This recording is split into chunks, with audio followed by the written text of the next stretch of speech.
Just to start with recognition that we are here following a very sad incident where 18 people lost their lives in an incident that is totally senseless, very shocking, and totally unjustifiable, of killing or murdering people who are defenseless, people who are gathered on a family gathering, and someone who call themselves human get to do what they did. Now, we want to start by just getting National Commissioner straight away to brief you on the steps taken so far, and then we'll round off after that. National Commissioner. Thank you very much, Minister, and good afternoon to everyone. As you are aware about this incident that happened Saturday morning, we, as SAPS management, did put a team up to come investigate this incident. We put a team that consists of both national and provincial expertise, from your forensic experts, ballistic experts, and specialist detectives for serious and violent crime. We put that team together. They work through the scene, and from there, the team is still on the job in as far as the investigation of this specific horrific and barbaric senseless killing of these 18 people. At this stage, we know who we are looking for. We do have one person of interest for questioning. It's not under arrest at this stage for questioning, but we have a direction. We know where we are going to, and we will update the nation as we go along. Investigation is going well, so thank you very much. And we also, of course, as community members, those that might know more, also to assist us. But that is the status of the investigation at this stage. Thank you very much. I just want to conclude by saying when National Commissioner says when they know who they are looking for, he means it. And you will be updated. But indeed, in following an incident like this, we must know who we are looking for, to see how they look like. But I can assure you, they are not human beings. They were not meant to live. They were not meant to be amongst us, because they are no human beings. There is no human being who can do what happened to those 18 people. But we just are appealing to everybody around Nguzahil municipality to support and cooperate. Police will brief you as soon as possible. But we have all the confidence to National Commissioner, and that whoever it is, whoever they are, ingalo yomthetho isifikile, and there's going to be results very soon. Thank you very much. Thank you, Minister. I think colleagues, taking into account that investigations are still underway, I will open it up to questions, but I will, however, ask that we be brief. So just by a show of hands, do we have any questions? Okay, we have one. Okay, we have Mr. Mboko as well. So I'll take those two hands, and a third one, and a fourth. And those will be the hands that we take. So in that order, someone can go first. Okay, from ENCA, you say you do know who you are looking for, a person of interest. When are you bringing him in for questioning, or her in for questioning? That's number one. Number two, Minister, you spoke about the fact that a number of concerns were raised by the locals and the family members about crime in this area, and some dockets that are gathering dust. In the first place, why did they gather that dust? Because they ought to have been worked on. They shouldn't have gathered that dust in the first place. But number three, it would appear to me as an outsider who has been engaging with the locals that there is a lot of mistrust between your police in the area and the community of that village. People say they do bring information to your police officers, but nothing happens. How do you restore that trust between your police here and that community?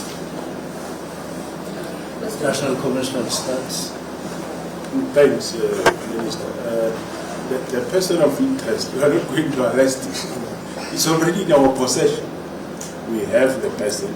It's being questioned as we speak. But the rest of whoever he was with, those are the ones that we know. At the moment, as I said, the person is not arrested. We are just questioning and we know the rest where to go. Thank you very much. On the dockets that may be, because I haven't seen them, this is what people are saying, gathering dust. I would say this, Paman. When it is time for lunch, you eat. You don't say, where has food been? When it is time for dinner, you eat. Anyone who comes to you and say, why didn't you eat an hour later? It was not time. It is now time. Food is ready. It is now time to dust off those dockets. It's now time to get to another gear of policing in South Africa as a whole. It's a different era, and it has come, and we're on to it. Second issue is trust. Trust is something that requires all parties to build, even to rebuild, for that matter. Sometimes trust breaks, even between two people who are married, who were brought together through vows. But over time, something happens to trust. You then rebuild it. Or you decide that, I don't mind, I'll go my way. Here, we have a country to run. That is South Africa. And security is a pillar in ensuring stability and economic growth of the country. And people who have been mandated to do this are SAPS, South African Police Services. There's no one else. Now, together with SAPS, we're 24 hours on the task. We are going out there to say, first, there may be things here and there that may have caused a perception that SAPS are not to be trusted. But we are saying, we are going out there to do the job. Now, look at what we are doing, whether we deserve trust or not. We're not going to go out to cry and say, please trust us, please trust us. We instead are going to do our job the way it has to be done. And then we'll leave you with judgment whether we are to be trusted or not. But I must assure you, and the public out there, that we will do everything to ensure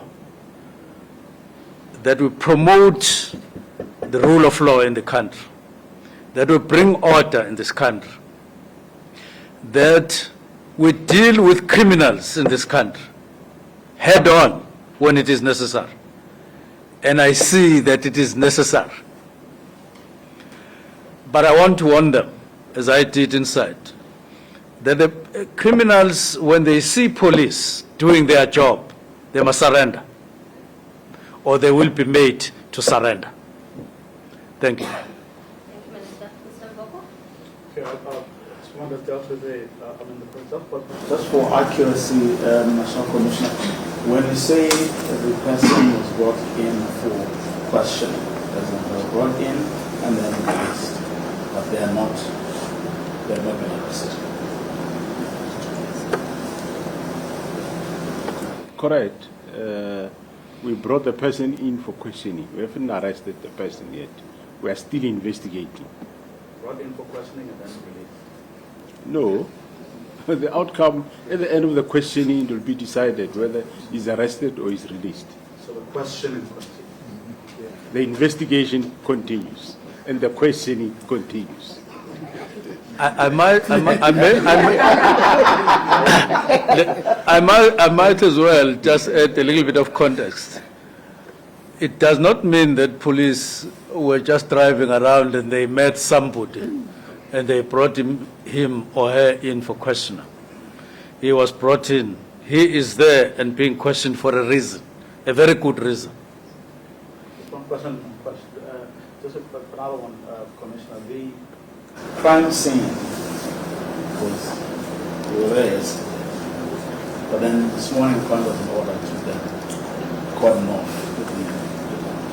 It seemed, I'm not a novice in these things, that why after the fact, why was not cordon off right at the beginning and then one allowed?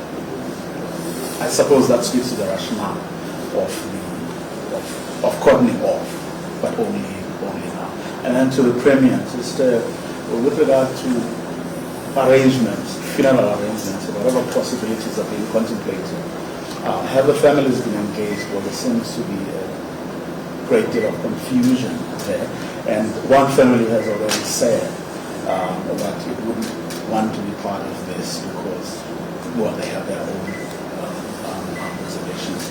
Yet the MSC yesterday even spoke of that, or said that, or suggested that you're even looking for an undertaker or undertakers, or none of those things that have gone to that level. But the families seem to know nothing about any arrangements that are being made. If you could just clarify that as well. Thank you. The crime scene was cordoned right from the beginning. It was cordoned off. But of course, during the course of investigation, if there are certain things that have been mentioned which might not be of interest when the scene was done, obviously you go back and look for a specific article. Remember, this thing happened at home. At home you have got all the articles that belongs home, that anybody will have at home. But if during your investigation something comes to be mentioned which you seems not to have picked it, or you might have thought this belongs to the home, then you cordon and go for specific articles. So it is possible that crime scene can be gotten off again if for some.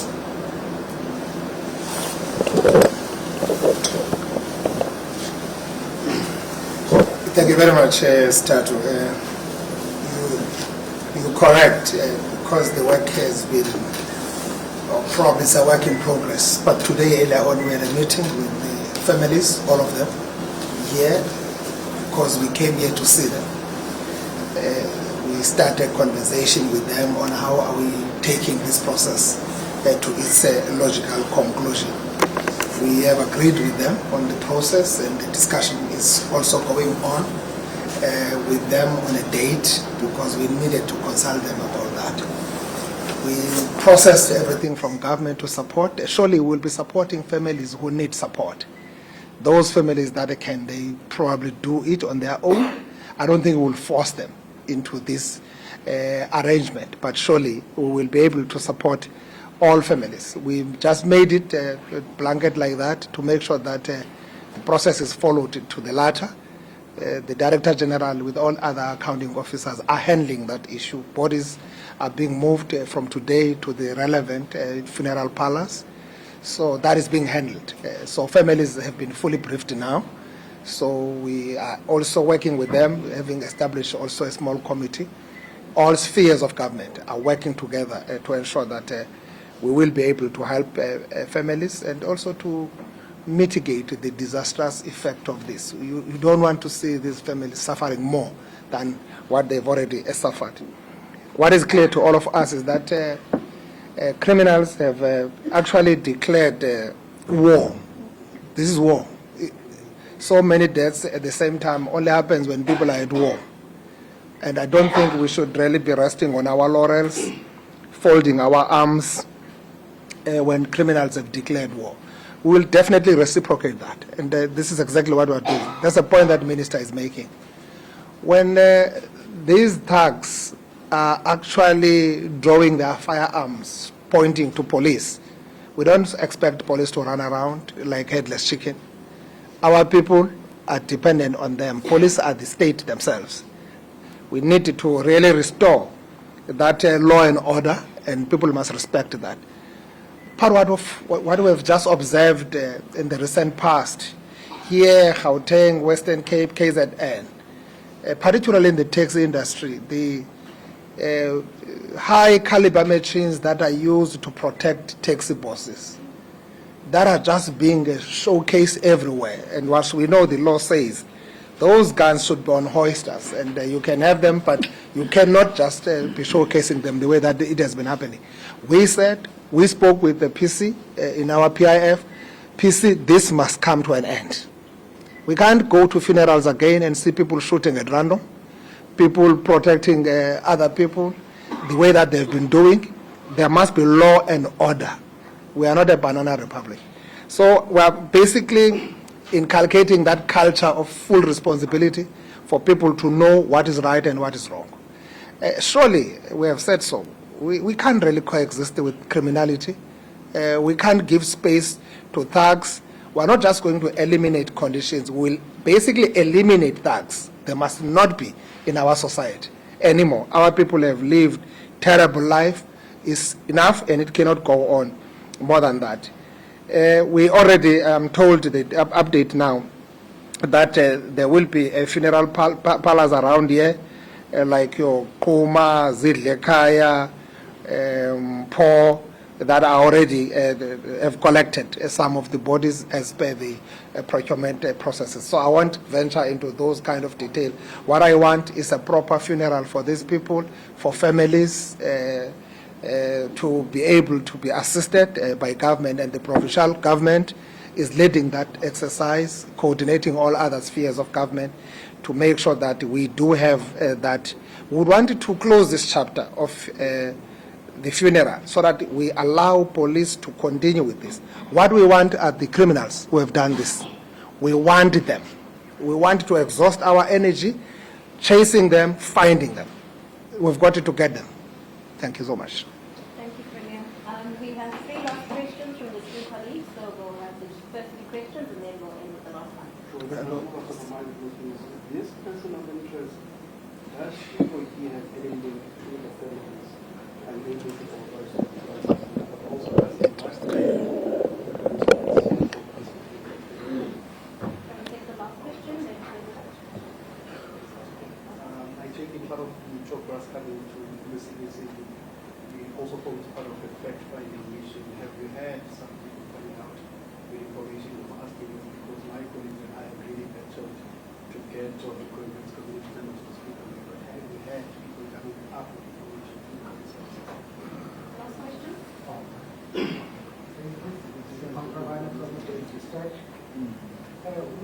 start explain that there are some things that we will be doing to make sure that the civil station actually better serves the people of the communities like eNgobozana. But I wanted to check, is there anything maybe that the police will be doing? Because people have complained that the sound of gunfire is a daily occurrence.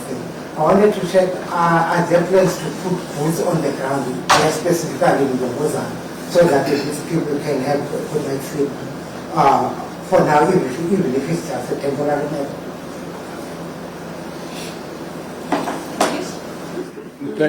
Thanks very much. The person of interest, to say where is he coming from, who is he related to, that is part of the investigation that you're not going to get now. You'll get in court if ever this person end up in court. If he doesn't end up in court, then that will be it. So that is part of the investigation. Minister earlier said we have deployed extra boots on the ground here in the form of extra TRT. And he also indicated they are not going to leave the area. So they will be here working in the community, dealing with those incidents of that you report of gunfire. We should also remind the community that, as you remember, after the opening of Lusikisiki police station, we reinforced the station. We brought more extra vehicles in 2022. We brought about 5 vans. And last year we brought 4 vans. We increased the number of police in this area. The community had a problem with the station commander. Yes, we changed him. We have a new station commander now, who's almost just over 6 months, I think. And we also brought the POP in this area. We brought in FCS, which deals with the gender-based violence in this area. So for stabilization of what currently is happening, the current members of TRT that are here, they will stay in the area to stabilize and make sure there is stability in the area. Thank you very much. Thank you very much, colleagues. I think we will end our media briefing here. Thank you very much again for your attendance and patience. Thank you. Thank you very much.